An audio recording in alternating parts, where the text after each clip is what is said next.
My name's Stephen USSR Robinson, and thank you for watching Sporting Icons.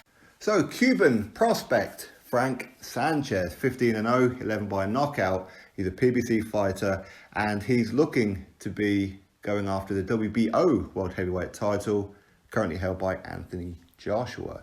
Now, before we get into the statement of his manager about all this, him being 15-0, should he really be looking at world title at this stage? Probably not, but I mean, depends on ability. He is trained by Eddie Reynoso, of course, is the same trainer as Saul Canelo Alvarez and Ryan Garcia, and now, of course, Andy Ruiz Jr., among others. So he's got a very, very good trainer, but being 15-0, is it ideal? Not really. But of course, him being a PBC fighter, talking about the WBO and trying to shoot up their rankings, PBC don't have a very good relationship with the WBO, and we've seen that on quite a few occasions, most notably when they introduced the welterweight world champions. They deliberately left off WBO welterweight world champion Terence Crawford.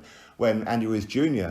was a unified champion, they introduced him as WBA and IBF world heavyweight champion and left off WBO. So there is an issue, and I think a lot of the issue is down to the fact that the WBO don't show favoritism towards the PBC in the same way that the WBC do.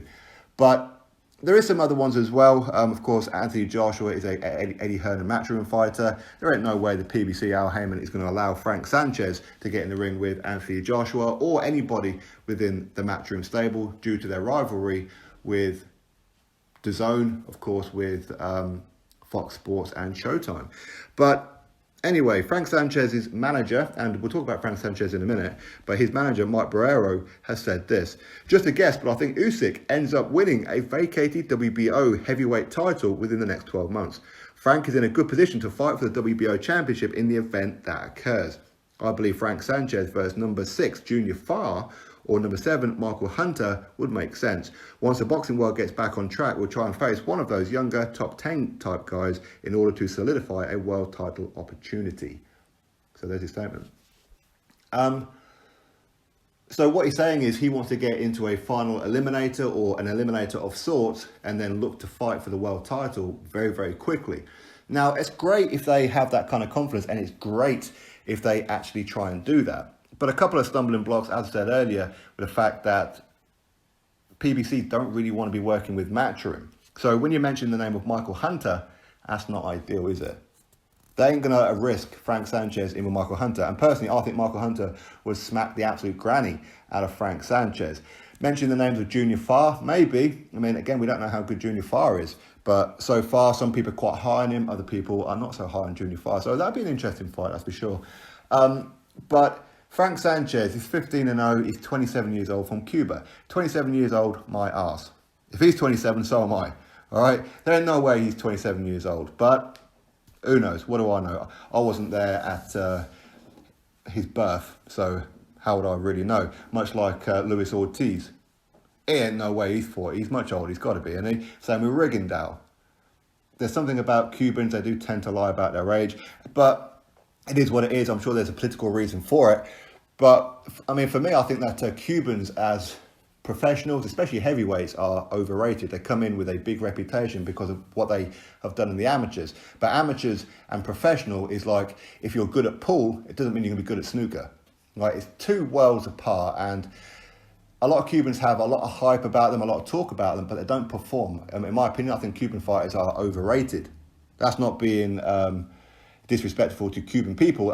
I'm just saying that as fighters, they don't really do too much. I mean, you could argue with Rigondeaux, sure. He was a very avoided fighter, in my opinion. Carl Frampton, Scott Quigg avoided Rigondeaux. Of course, you've also got Luis Ortiz. Luis Ortiz, overrated, man. Come on now. Who the hell's he beaten? Everything was all reputation, but never did anything.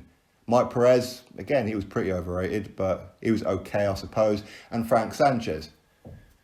I don't foresee Frank Sanchez doing anything great, but if he does, good on him. But personally, I don't think not. I think that these Cubans have this thing about lying. I don't know what it is, or there's something in their water that makes them age really, really bad. Anyway, it is what it is. But Frank Sanchez against Michael Hunter will smack the granny out of him. He will smack the absolute shit out of him. That's my honest opinion on it. Junior Faure, I don't know about. So, I mean, him talking about going for a world title, okay, whether it's Anthony Joshua or Alexander Usyk, he will get done in badly. Badly done in. I don't care who his trainer is. he would get smashed to smithereens. That's my honest opinion on it. If I'm wrong, I'm wrong. But I honestly believe that Frank Sanchez, he's in the same kind of boat as a FA Jagba. He has a lot of talk, but probably not going to do too much. Honestly, hey, listen, let's get Frank Sanchez in with FA Jagba. They're both about the same kind of level in their professional career. Both have a lot of hype. They're both with the PBC. Why don't we get that fight on?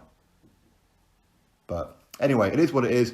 He's targeting the WBO World Heavyweight Title, currently held by Anthony Joshua. And they hope that Anthony Joshua, or they believe that Anthony Joshua will end up having to vacate the WBO World Heavyweight Title. Usyk will pick up that one, and then Sanchez will go and fight one of the top guys to get into a position to fight for the world title. Is it realistic? We'll have to wait and see. But anyway, drop your thoughts below, click thumbs up, subscribe. Catch you all in the next video.